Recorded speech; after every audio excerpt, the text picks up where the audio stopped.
The term gospel later came to refer to a written account of the life, deeds, and sayings and death of Jesus. Hence, the gospel according to Mark, the gospel according to Matthew, Luke, John, and so on. There were other gospels as well, as we'll see. So the four gospels, the gospel of Mark is thought to have been written between about 65 and 70 or 75 of the Christian era. So it's the earliest of the gospels that we have. And it portrays Jesus as the Son of Man, which is an apocalyptic figure prophesied in the book of Daniel. Also some intertestamental Jewish literature like the book of Enoch, who will come down at the end of time and who will basically institute God's law, and everyone will submit to him and to his judgment. So this became kind of synonymous with the Messiah in some traditions, including in early Christianity. So Jesus is the Son of Man and the secretive Messiah who came to suffer and die according to the divine will, but whose identity and mission everyone,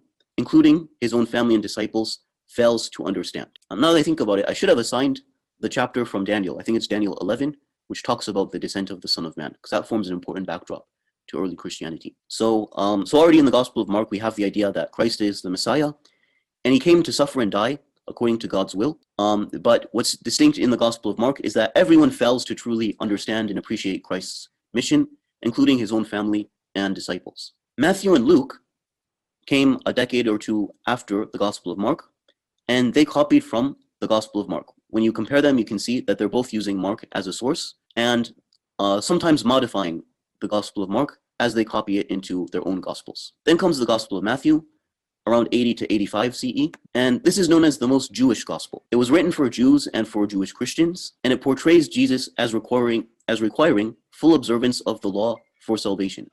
And this is in contrast with Paul, as we've seen. Paul's message was almost opposite to this. And the Gospel of Matthew emphasizes the role of Jesus as the Jewish Messiah, who has come in fulfillment of the law of Moses. So these are some distinctive emphases of the Gospel of Matthew. So some of the verses that emphasize this role of Jesus ﷺ in the Gospel of Matthew, Jesus is reported to have said, "Do not think that I have come to abolish the law or the prophets. I have come not to abolish, but to fulfill." And Jesus ﷺ, he also says in the Gospel of Matthew, "I was only sent to the lost sheep of the house of Israel." So he emphasizes his role as a prophet sent to the people of Israel in order to uphold the law of the Torah.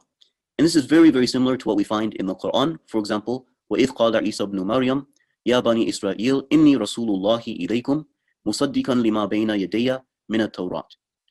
When Jesus, the son of Mary, said, "O children of Israel, I am the messenger of God to you, confirming what came before me of the Torah." Patricia Crone, in one of her 2 essays on Jewish Christianity in the Quran, she remarks that this is very striking, because you would expect a prophet from the 7th century in Arabia to say that Moses was sent to the Israelites, whereas Jesus was sent to the Christians.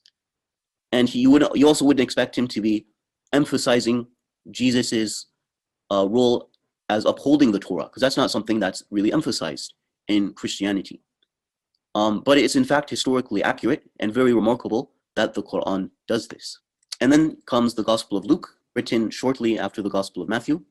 Unlike with the Gospel of Matthew, Luke and his audience are both Gentiles. And the Gospel of Luke emphasizes that Jesus' death is vital not only for the salvation of the Jews, as in the Gospel of Matthew, but for the entire world. It has a more universal focus. And Mark, Matthew, and Luke are together known as the Synoptic Gospels, meaning seen together, because their accounts are so similar and have so much overlap.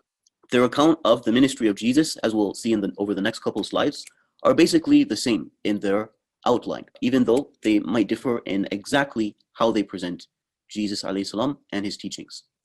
So historical Jesus scholars, they generally try to reconstruct the historical Jesus by applying historical methods to the Synoptic Gospels. They'll use the Gospel of John as well, especially if something from the Gospel of John seems to provide independent confirmation of a saying of Jesus in the other Gospels, though some scholars dispute whether John is really independent of the other 3 Gospels. But for the most part, scholars seek to reconstruct the historical Jesus from the Synoptic Gospels.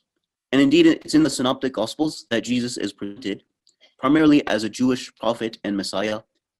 And I think that a Muslim reading the Synoptic Gospels will find it very easy to understand and appreciate that although there are some kind of Christological layers kind of, once you peel off these Christological layers, which talk about Christ as coming to die for the sins of the world, something that scholars are generally would regard as historically suspect anyways, then what you find at the core of the Synoptic Gospels is a Jewish prophet emphasizing living in accordance with God's rule, with God's law, and there's a lot that is very, very consistent with the Quranic picture of Jesus alayhi salam.